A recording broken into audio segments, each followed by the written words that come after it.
Oke, Assalamualaikum warahmatullahi wabarakatuh. Perkenalkan, nama saya Erlan Sumanjaya. Saya sebagai tutor mata kuliah metode penelitian dengan kode IDIK 4007 sebanyak 2 SKS ya Bapak Ibu. Oke, sebelum itu saya ucapkan terima kasih banyak kepada Bapak Ibu sekalian, teman-teman sekalian yang telah berkenan hadir di kelas ini. Gimana kabarnya Bapak Ibu? Sehat? Alhamdulillah sehat ya. Oke, di sini kita akan masuk ke pertemuan yang pertama di mata kuliah metode penelitian. Sebelum kita masuk ke materi inti, saya ingin mengingatkan kembali Bapak Ibu sebagaimana yang telah kita bahas bersama di prasesi sebelumnya. Kita telah mensepakati beberapa hal ya Bapak Ibu. Apakah ada yang masih ingat? Oke, masih ingat ya. Ini di prasesi sebelumnya kita telah menyepakati beberapa hal ya Bapak Ibu. Setidaknya itu ada 6 hal. Yang pertama, Bapak Ibu wajib hadir, bukan wajib hadir ya, lebih ke harus hadir 5 menit sebelum kelas dimulai. Terus Bapak Ibu harus on kamera saat kelas berlangsung. Ini dimaksudkan agar sebagai Bapak Ibu aktif di kelas ataupun sebagai hadir menyatakan bahwa Bapak Ibu hadir di kelas gitu. Terus yang selanjutnya, Bapak Ibu dan teman sekalian sudah mendownload ya bahan ajar di laman LMS. Saya pikir teman-teman sekalian sudah berpengalaman untuk itu ya. Terus selanjutnya itu wajib mengikuti kelas sampai akhir ya Bapak Ibu. Yang selanjutnya lagi itu apabila ada kendala sinyal atau apapun itu, mohon izin terlebih dahulu sehingga kelas ini dapat terkontrol ataupun termonitor dengan sangat baik ya. Yang terakhir, last but not least, itu berikan positive vibes ke diri kita dulu terlebih dahulu, dan kemudian kita bakal menikmati ataupun kita dapatkan hal yang luar biasa nantinya ya Bapak Ibu. Oke, dari sini ada yang ingin ditanyakan lagi atau sudah paham? Oke, udah paham ya, alhamdulillah. Oke, kalau sudah paham kita masuk ke materi gitu. Kita santai saja, ibaratnya kita santai, kita enjoy. Ketika kita enjoy, kita bisa menikmati kelas itu, kita bisa dengan mudah menangkap apa yang disampaikan. Oke. Yang pertama itu hakikat dan ruang lingkup penelitian. Nah, di sini kita bakal membahas dua hal ini yang kemudian kita bisa memahami apa hakikat dari penelitian itu, ruang lingkup penelitian itu seperti apa. Penelitian itu dari dasarnya dulu, sehingga apabila pondasinya sudah kokoh, untuk selanjutnya kan bakal lebih mudah seperti itu. Seperti bangunan lah, seperti rumah gitu kan, kalau pondasinya kokoh, dinding dan sebagainya kan bakal kokoh juga ya Bapak Ibu. Oh iya, betul. Oke. Nah, sekarang kita masuk ke ini ya, pertanyaannya sederhana, maksudnya gini, kita nggak usah masuk ke hal-hal yang rumit-rumit dulu, kita masuk ke hal yang sederhana aja dulu gitu. Nah kan mungkin kita pernah serandom ini ya Bapak Ibu, kita mungkin banyak pertanyaan di kepala kita gitu kan, kita pernah bertanya tentang hal-hal yang seperti ini, misalkan berapa sih jumlah populasi penduduk di Indonesia gitu, terus 1 yen itu berapa rupiah ya gitu, terus berapa usia Pak Jokowi. Nah gitu-gitu kan, itu kan pertanyaan yang sangat sederhana ya Bapak Ibu. Terus jawabannya seperti apa? Ya jawabannya ya gampang, tinggal Bapak Ibu googling aja kan, ya gitu. Apalagi dengan zaman yang secanggih ini kan, Bapak Ibu tinggal googling aja gitu. Setelah Bapak Ibu googling, Bapak Ibu bisa mengetahui berapa jumlah populasi penduduk di Indonesia, terus 1 yen itu berapa rupiah, kan gitu. Misalkan jumlah populasi di Indonesia ada berapa, misalkan ada sekitar 200 jutaan. Terus 1 yen itu ada berapa, misalkan ada sekitar 130-an rupiah gitu. Terus usia Pak Jokowi berapa sekarang? Itu sekitar 60 tahun gitu. Nah, sebenarnya dengan pertanyaan-pertanyaan yang seperti ini adalah bagian dari riset itu sendiri. Kok bisa? Nah, bisa seperti ini. Coba kita pahami lagi. Nah, apa namanya itu? Nah, jadi oke, sebelum kita masuk ke yang research tadi, jadi intinya yang ingin saya sampaikan, kesimpulan dari pertanyaan ini adalah kurang dari 1 menit kita dapat mengetahui informasi tersebut dari Google gitu, nah kan. Nah gitu. Nah terus juga kalau kita ingin menemukan apa namanya itu maksud dari apa yang kita tanyakan, nah kita harus menggunakan bahasa yang sama. Dalam arti kalau kita gunain bahasa yang berbeda, nanti kan hasilnya nggak nyambung gitu. Jadi itu kesimpulan dari pertanyaan sederhana gitu. Nah, kita masuk dengan research ya. Nah, sebelum kita masuk dengan research, nah kita pahami dulu search. Nah, search ini apa? Cari kan? Nah, misalkan gini, bapak ibu misalkan anak ibu punya anak gitu, terus anaknya ngomong, ibu, kaos kaki saya di mana gitu kan? Ibu ada ngeliat kaos kaki saya nggak? Misalkan ini anaknya mau upacara hari Senin gitu kan, jadi buru-buru gitu. Pasti ibunya itu selaku ibu cari aja dulu gitu, nah kan, cari gitu, nah kan, nggak ketemu ya udah cari lagi gitu, nah kan, ya nggak sih?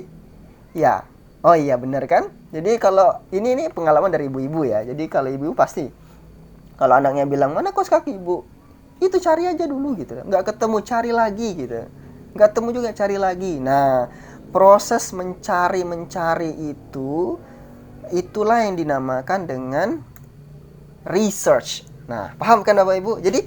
Jadi proses kita dalam mencari hal di suatu titik itu, atau mencari hal-hal itu, hal yang dimaksud ini adalah mencari suatu misalkan kayak kaos kaki. Nah, ya udah kita cari kaos kaki itu, kita sampai ketemu. Nah, itulah yang dinamakan dengan research. Jadi research ini adalah proses kita mencari suatu hal sehingga kita bisa mendapatkan hal tersebut. Paham kan Bapak Ibu? Nah, jadi apa namanya itu, definisi secara basic, secara dasar dari research itu sendiri adalah kita mencari ya. Kita di sini saya pakai kursor, di sini kita mencari kembali atau mencari hal-hal yang pengen kita cari itu terus menerus, sehingga kita harus siap dan sabar untuk melakukan hal yang sama berulang-ulang kali, nah, sehingga menemukan hal yang kita cari atau yang kita inginkan. Apa namanya tuh, bahasa Indonesia sekarang kan research itu diartikan dengan suatu bentuk penelitian. Nah, sehingga apa namanya itu menjadi bahasanya yang tingkat tinggi. Jadi kita merasa, wah, research itu penelitian ya. Waduh, berarti hanya orang-orang tertentu saja yang bisa melakukan itu. Ternyata secara bahasa ya Bapak Ibu, secara bahasa itu enggak seperti itu. Jadi secara bahasa kita kembalikan yang tadi. Jadi research itu ada proses kita mencari kembali suatu hal yang ingin kita cari gitu. Nah, ketika kita sudah memahami posisinya di awal, barulah kita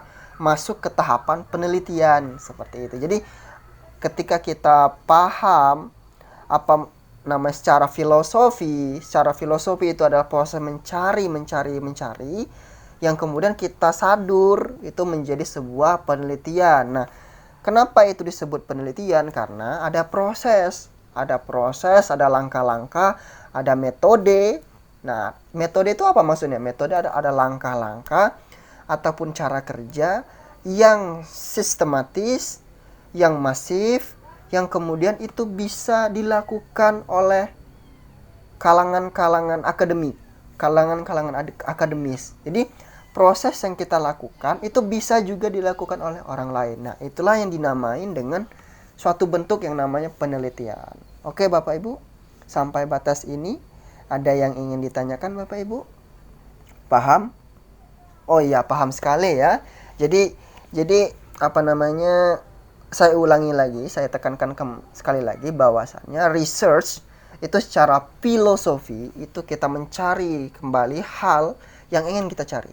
Nah, setelah kita mengetahui dasarnya ini, barulah kita masuk ke step selanjutnya, kita bisa apa namanya itu menjelaskan bahwasan research itu kenapa disebut dengan penelitian, karena dia ada kerangka sistematis, kerangka teoritis, langkah-langkah yang kemudian itu bisa dikerjakan oleh pihak-pihak akademik gitu. Nah kan, yang apa yang kita lakukan itu bisa dikerjakan oleh orang lain juga, seperti itu ya Bapak Ibu.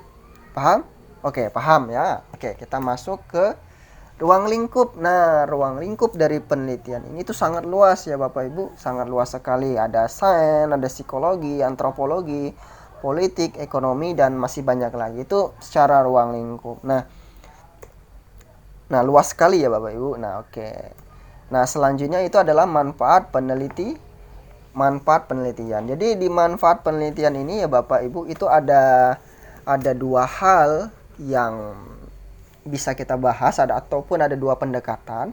Yang pertama itu dari pendekatan secara teoritis, yang selanjutnya itu pendekatan secara publikasi ya Bapak Ibu. Nah, secara teoritis itu maksudnya apa? Maksudnya secara teori dia mampu untuk melaksanakan suatu rangkaian penelitian. Nah, itu dapat diuji secara teoritis. Nah, dari teoritis ini kemudian itu bisa dipublikasikan. Nah, atau bisa dinikmati oleh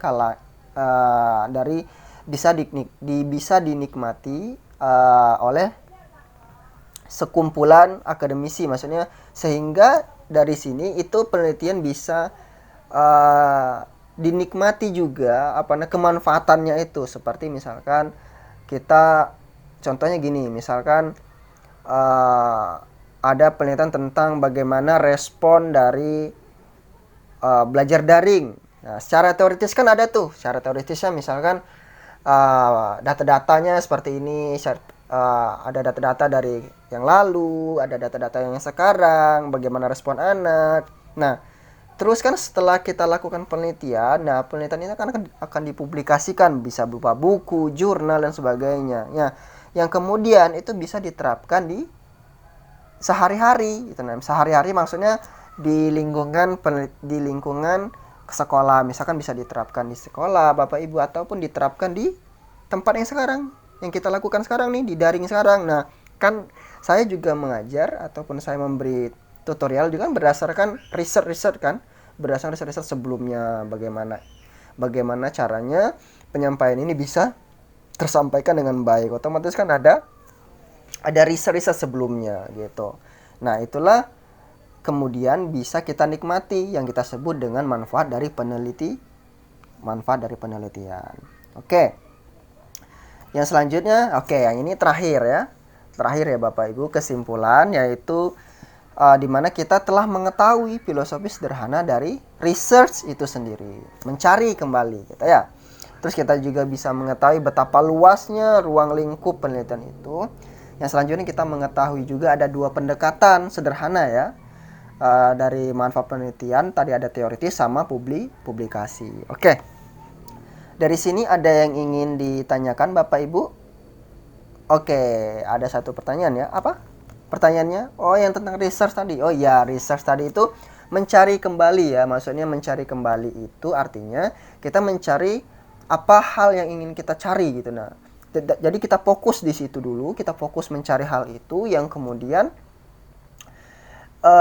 sehingga itu ketika kita cari, nah proses dalam mencari itulah itu yang dinamakan salah satu bagian dari research itu sendiri.